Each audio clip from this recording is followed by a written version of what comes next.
Well, what do you propose we do now? I, for one, am intent on continuing to the east. What is there to be found in the east? Nidhogg's lair, the Eyrie, is said to lie in that direction. And the eye tells me he is near. You cannot still mean to slay him. You cannot still mean to stop me. I have been true to my word, and aided you in this fool's errand with Hraesvelgr.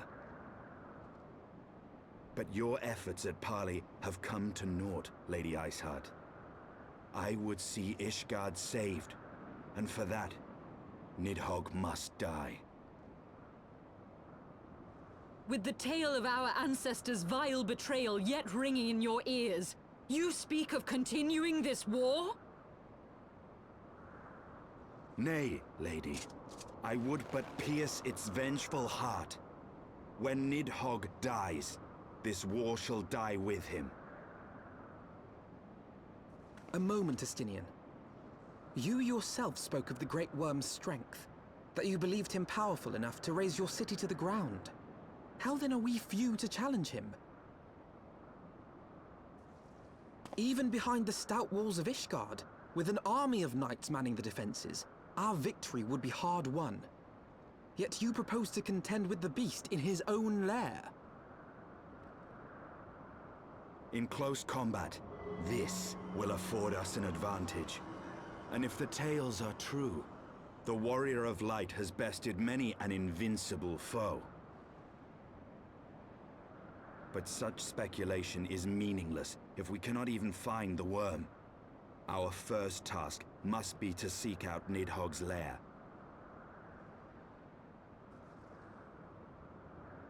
The story of this nation grows bloodier by the moment. Must death always be answered with more of the same? Such is the way of things, I fear. I shall consider it a miracle if mine armor is not stained crimson ere this conflict is ended.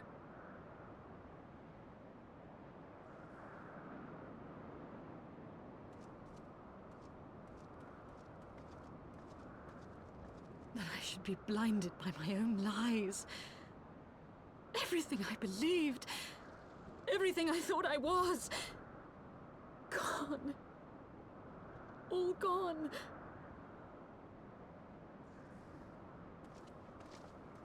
Leave her. Your words will not reach her now. And we have not the time to wait for her to gather up the pieces of her shattered faith.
Is that it?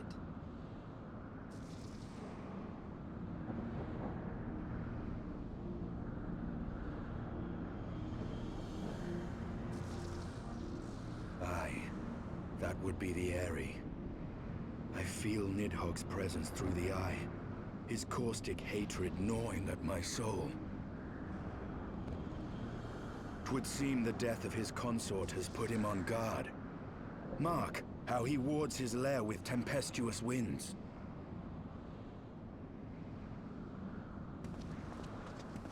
A similar barrier once barred our entrance to the Primal Garuda's domain, until we discovered the means by which it could be penetrated.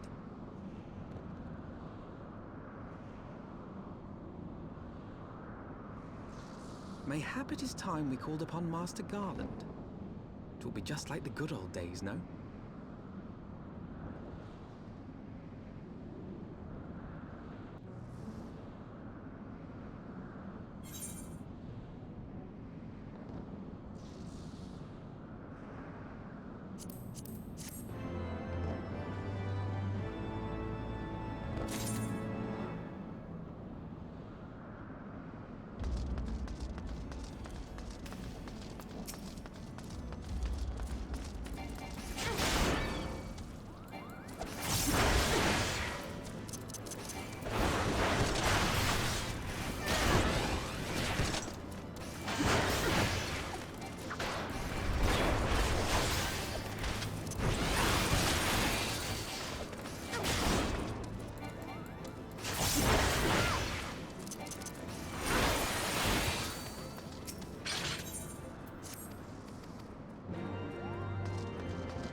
your eyes upon our latest and greatest feat of engineering. We call it a mana cutter.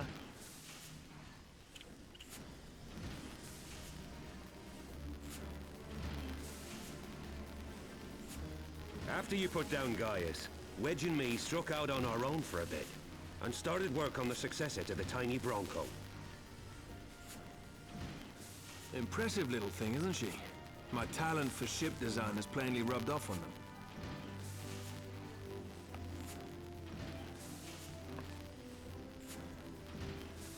They've adapted the principles of corrupted crystal technology and constructed a mechanism which converts ether from its surroundings into elemental wind.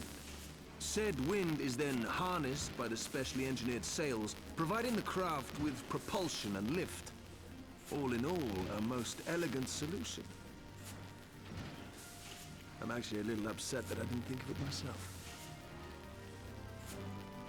The design does, however, come with one small flaw. The energy conversion ratio is bloody awful. To generate enough power to get you off the ground, you need to be in an area awash with predominantly wind-aspected ether. In other words, there are a few places you can fly, lots of places you can't. The new Ishgardian airship hasn't left the boys much time for tinkering, meaning it may be a while before this particular project takes off. If you'll forgive the pun.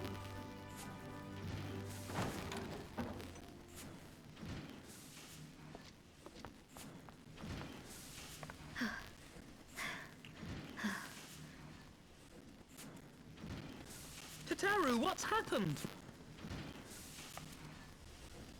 I've been looking all over for you. There's been word from Aldar. It's about Her Grace the Sultana.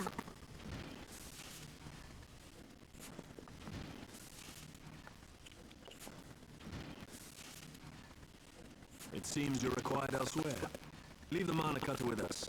We'll see that she's airworthy and suitably equipped to slice through those wizards.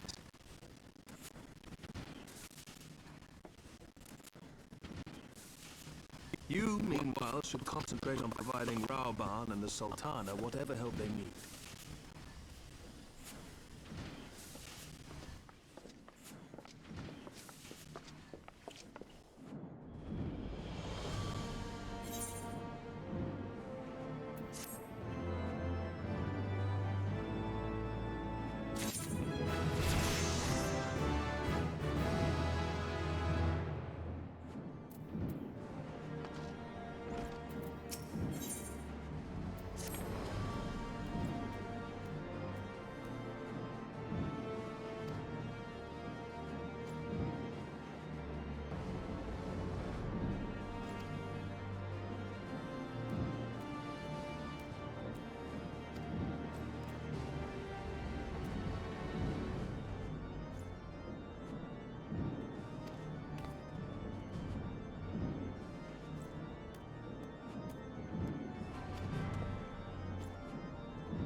Thank you for coming.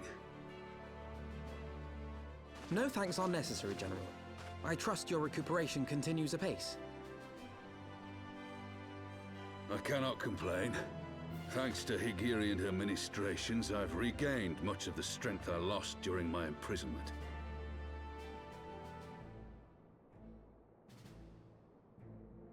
I gather you have made progress in the search for Her Grace. Aye, some good fortune at last. A few days past, Dulala informed us that a sizable shipment of alchemical supplies had been delivered to the palace.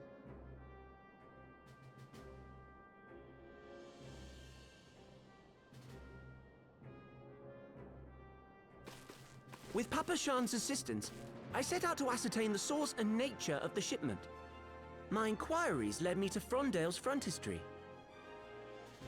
There, I learned that an order had been placed for a curious substance designed to sustain patients trapped in death-like slumber. An invention of the former head alchemist, apparently. A death-like slumber? This cannot be a coincidence. It lends some weight to Dulala's claims, aye. Her Grace is likely somewhere within the palace, abed but alive. Before making any attempt to extricate the Sultana, however, it seemed prudent to learn what manner of substance was used to induce her torpor. To that end, I made inquiries as to the whereabouts of the one most like to have administered it. The lady-in-waiting, Meriel. We sent for you as soon as we learned of her location. All that remains is to apprehend the woman. We shall find our cat's paw in the Silver Bazaar. But we must tread carefully. The market is not the bustling place it once was, and someone is sure to mark our coming. Should they inform the monetarists, we'll have a fight on our hands. We must be prepared for the worst, and being short an arm, I thought it wise to take another in its stead. What say you, Warrior of Light? Will you lend me yours?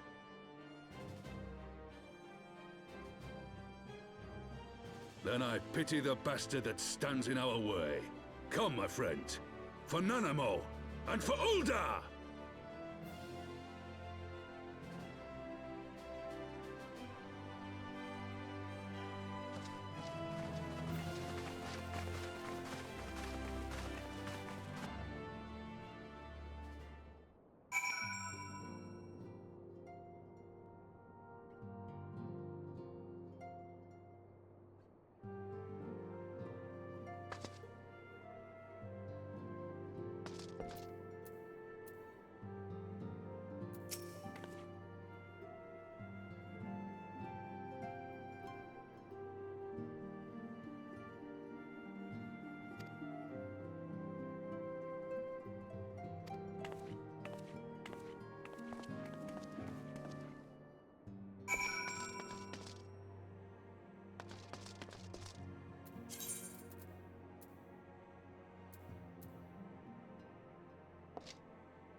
You are Meriel, the Sultana's former lady-in-waiting?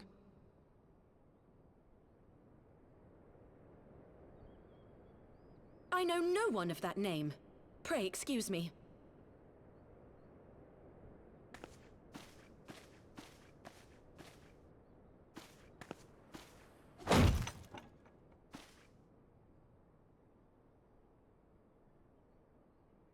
General Alden!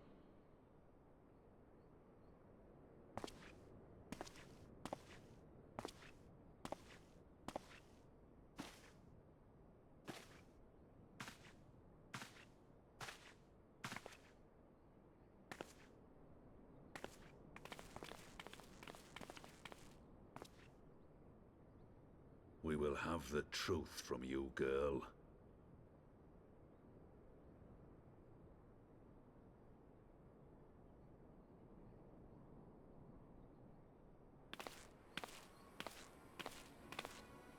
Mayhap it would be better coming from me.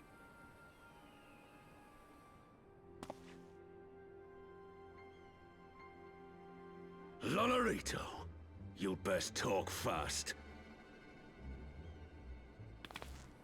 As you know, Teleji Adeleji's Cartano reclamation bill was no more than a facade.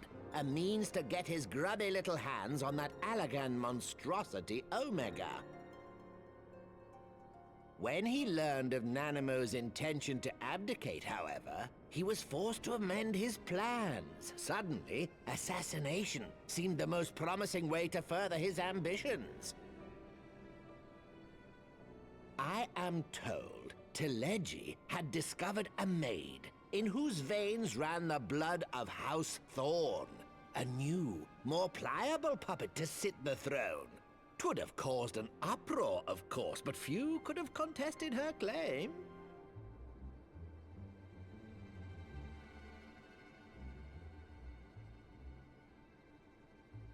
'Twas plain that Teleji's wild machinations had outgrown our ability to control them.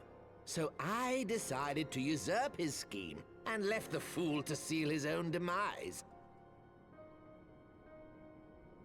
And what of Nanamo? Oh, I have no desire to harm her grace. 'Twould profit me little to destabilize our government. Thus did I employ young Meriel here to administer a potent sleeping potion in place of a poison.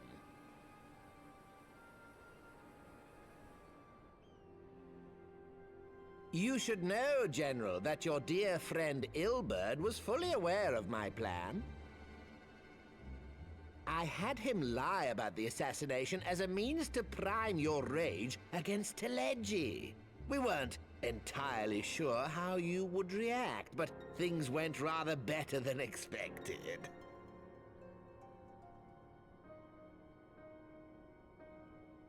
You conniving little worm! You had your claws in the Crystal Braves before their first recruit had sworn to serve! But of course, when a new game begins, 'tis only prudent to have a piece on the board. Ilberd was mine. Truth be told, a significant proportion of the Braves' initial endowment was also mine. With such large sums moving about, 'twas a rather trifling matter to disguise my own contribution.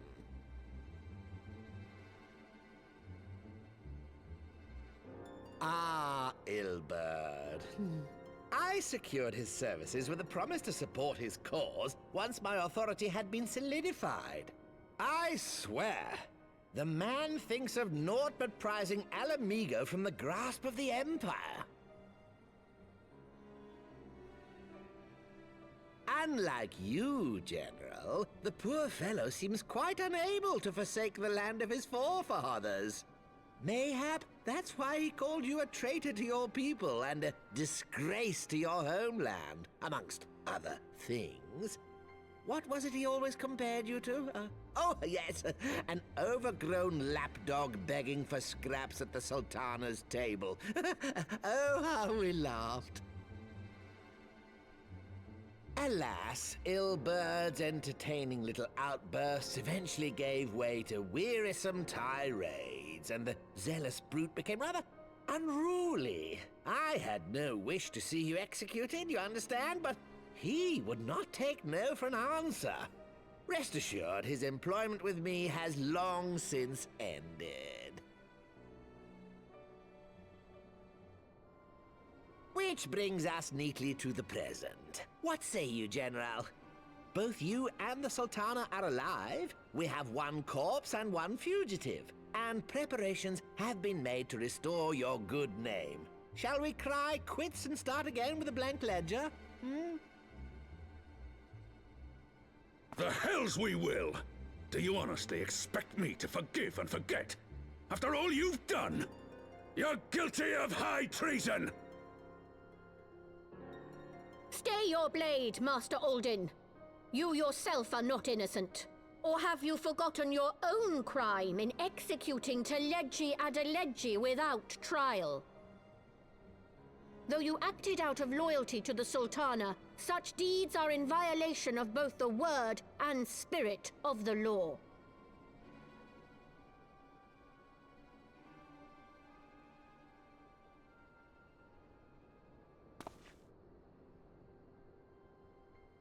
If you would, Lord Lolorito?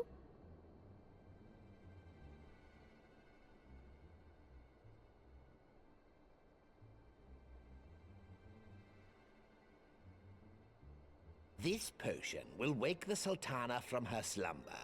Consider it a gesture of conciliation. You will find her grace resting comfortably within her private chambers. Should you doubt my word, I shall willingly accompany you to the palace as your hostage.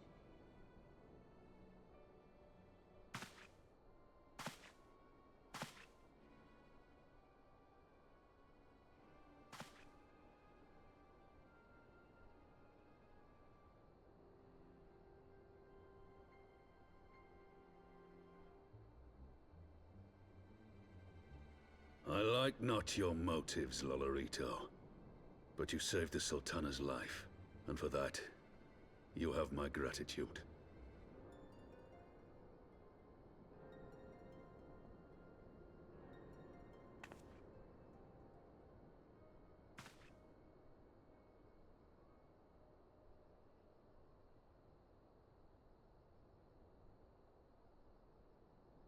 Rauban Aldin, you are hereby reinstated as General of the Immortal Flames. The citizens of Ul'dah shall once more be united under Nanamo Ul'Namo, and together we shall usher in a new age of prosperity.